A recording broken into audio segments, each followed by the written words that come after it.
ஆண்டின் பொதுக்காலம் 6வது வாரம் வியாழக்கிழமை. நற்செய்தி பகுதி மார்க்கு பிரிவு 8 அருள்வாக்குகள் 27 தொடக்கம் 33 வரை. மார்க்கு எழுதிய நற்செய்தியின் அதிகாரங்கள் 16.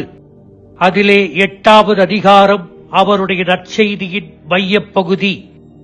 இந்த நற்செய்தியின் மையப்பகுதியிலே வாழ்வின் மையமான ஆன்மீக கேள்வியை கேட்கிறார் இயேசு. நான் யார்?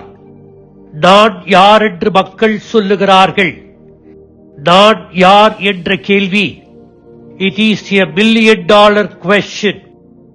இந்த கேள்வி தத்துவ இயலாளர்களை, இறையியலாளர்களை, அறிவியல் அறிஞர்களை, ஆன்மீக ஞானிகளை மலைப்புக்குள்ளாக்கிய கேள்வி. நான் யார் என்ற கேள்வி நம் வாழ்க்கை பயணம் முழுவதும் வருகின்ற ஒரு கேள்வி. இன்றைய நற்செய்தி வாசகம் 2 பகுதிகளை கொண்டது. ஒன்று, மக்கள் தன்னை யார் என்று சொல்லுகிறார்கள், நீங்கள் என்ன யார் என்று சொல்லுகிறீர்கள் என்பது முதல் பகுதி.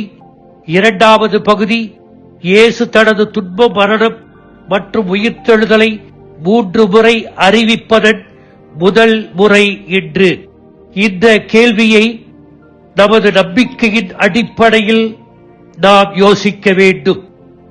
இயேசுவே நமது ஆண்டவர், இயேசுவே நமது மீட்பர், இயேசுவே நமது கிறிஸ்து என்ற நம்பிக்கையின் அடிப்படையை ஏற்றுக்கொள்வதை இன்றைய நற்செய்தி வாசகம் விளக்குகிறது. இயேசு தன் பாடுகளாலும் மரணத்தாலும் உயிர்ப்பினாலுமே நம்முடைய மீட்பரானார். பேதுருவின் இந்த புகழ்பெற்ற நம்பிக்கை அறிக்கை தற்போது மடியாஸ் என்று அழைக்கப்படும் செசாரியா பிலிப்பிலிருந்து 25 மைல் தொலைவில் ஹெர்மான் மலையின் அடிவாரத்தில் உள்ள கோலன் ஹைட்ஸ் என்ற இடத்தில் நிகழ்ந்தது. தன் திருத்தூதர்களுக்கு தான் யார் என்று தெரியாவிட்டால் தன்னுடைய பணிவாழ்வு, பாடுகள், இறப்பு இவையெல்லாம் வீணாக போய்விடும் என்பதை இயேசு உணர்ந்தார்.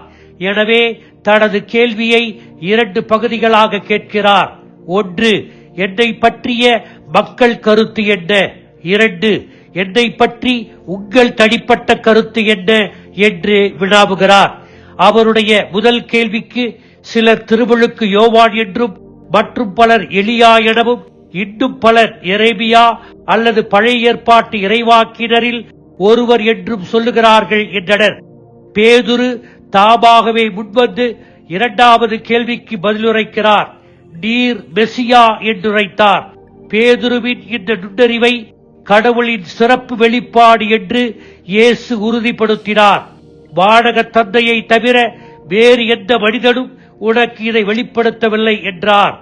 இயேசு தன் துன்பத்தாலும் மரணத்தாலுமே மீட்பராக முடியும் என்ற இயேசுவின் முன்னறிவிப்பை பேதுருவால் ஏற்றுக்கொள்ள முடியவில்லை. துன்பம் மற்றும் மரணத்தின் பாதையிலிருந்து இயேசுவை திசை திருப்ப முயன்ற போது, என் பின்னாலே போ சாத்தானே என்று இயேசு சொன்னது, எனக்கு நீ வழியை கற்பிக்காதே, என் பின்னாலே சென்று என்னை பின்பற்றி வா என்று சொல்லுகிறார். படிப்பினைகள். 1, இயேசு நமது ஆண்டவர் என்றும் மீட்பர் என்றும் அனுபவித்து நமது வாழ்வை அவரிடம் ஒப்படைப்போம்.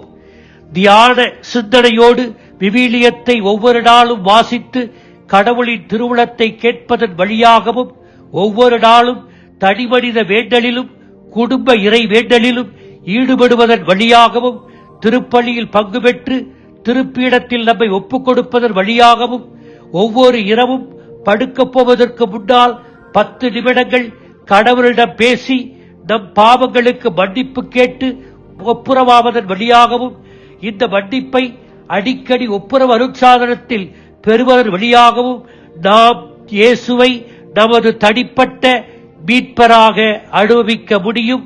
அதற்காக இறைவனிடத்தில் வேண்டுவோம். ஆமென்.